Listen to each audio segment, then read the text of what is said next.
Je me présente, Sultana Youssef, coach en développement personnel et holistique, fondateur du cabinet Workhood, spécialisé dans le coaching, mentoring et le consulting en management. Alors aujourd'hui, de mon côté, alors j'ai choisi d'aborder le sujet de phase de la prématurité. C'est un sujet un peu philosophique qui va vous pousser à vous poser quelques petites questions et aussi de vous situer dans votre parcours de vie, bien sûr. Parce que il y a les différentes étapes. Alors, j'aimerais d'abord aborder quelques petits points à propos de l'évolution humaine, comme nous la connaissons tous en quatre étapes majeures: enfance, adolescence, pré-maturité, c'est comme ça que je l'ai appelé, et maturité. Pour ce qui est de l'enfance, les enfants n'ont pas le pouvoir de contrôle sur leur vie ou une grande partie de leur vie. Ceci dit, nous avons jusqu'à un certain point une certaine autorité sur leur comportement, leur fréquentation et enseignement, ainsi que sur la façon de se percevoir eux-mêmes. Dès l'entrée dans l'adolescence, nous nous apercevons rapidement et des fois douloureusement combien l'autorité que nous avons sur eux est limitée. La pensée de l'adolescent se transforme, il devient capable de raisonner de manière plus abstraite et plus complexe, ce qui permet à son jugement moral de progresser énormément. L'adolescent possède ainsi des outils mentaux qui lui permettent de faire des choix et un sens critique qui l'amène parfois à remettre en cause les lois ou règles adultes autour de lui. Ces changements sont le plus souvent paradoxaux, ressentis comme positifs et négatifs à la fois. L'autonomie implique la menace de se perdre, la nécessité de faire des choix implique des renoncements.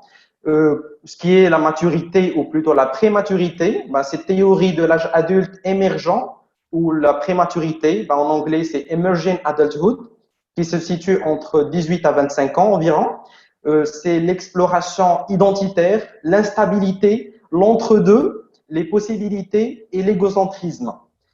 Cet âge est devenu la période la plus hétérogène du parcours de vie, du fait du recul des principales étapes de l'entrée dans l'âge adulte, et parce qu'elle est exceptionnellement peu structurée, malheureusement, par les institutions qu'on connaît. Tandis que les comportements des enfants et des adolescents sont nommés, ou plutôt normés par l'obligation scolaire, et que les comportements des jeunes adultes sont normés par l'inscription durable dans l'emploi, ou la conjugalité, ou la parentalité, les comportements des jeunes adultes émergents sont significativement moins encadrés institutionnellement et sont de ce fait beaucoup plus diversifiés et aussi vulnérables. L'âge adulte, quant à lui, est une période où se succèdent défis, gratifications et crises. Les défis qui se posent sont par exemple les exigences liées à la vie professionnelle et à l'éducation des enfants, aspects qui s'accompagnent heureusement, et bien je dis heureusement, et je le souligne aussi par de nombreuses réalisations et réussites dans ce parcours. Les adultes sont confrontés à des crises, le risque de perte d'emploi dans un contexte économique en pleine mutation, surtout actuellement dans le Covid-19, et la satisfaction de leurs propres besoins développementaux et de ceux de leurs membres de famille. Le début de l'âge adulte est désigné par la période qui s'étale entre la fin de la prématuration et le milieu de la quatrième décennie.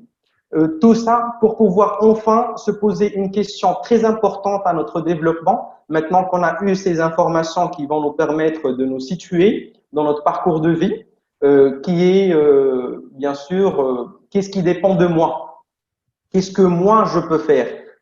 Où est-ce que je suis, moi personnellement, sans prendre en considération l'environnement qui nous entoure? Parce que la majorité des fois, et c'est mon expérience personnelle et la vôtre aussi, on pose toujours les problèmes sur notre entourage et la faculté de notre entourage à mettre les obstacles, à pouvoir mettre des obstacles dans notre vie. Donc, à mon humble avis, on est face à la façon dont nous décidons de nous percevoir, nos comportements fondés sur cette même perception. Alors, posez-vous cette question, chers téléspectateurs, prenez le temps d'assimiler votre propre perception des choses et prenez-en conscience pour avancer. Comme ma collègue bien sûr vient de dire, il s'agit tout simplement d'une prise de conscience et c'est elle qui va vous amener plus loin. C'est pas le fait, je ne suis pas là pour vous motiver, bien au contraire, je suis là pour vous montrer la réalité des choses Et cette prise de conscience, c'est bien pour avoir cette réalité face à vous, pas pour vous démotiver, mais pour vous connaître, bien sûr, vos lacunes et pouvoir les combler pour réussir enfin, pour atteindre vos objectifs.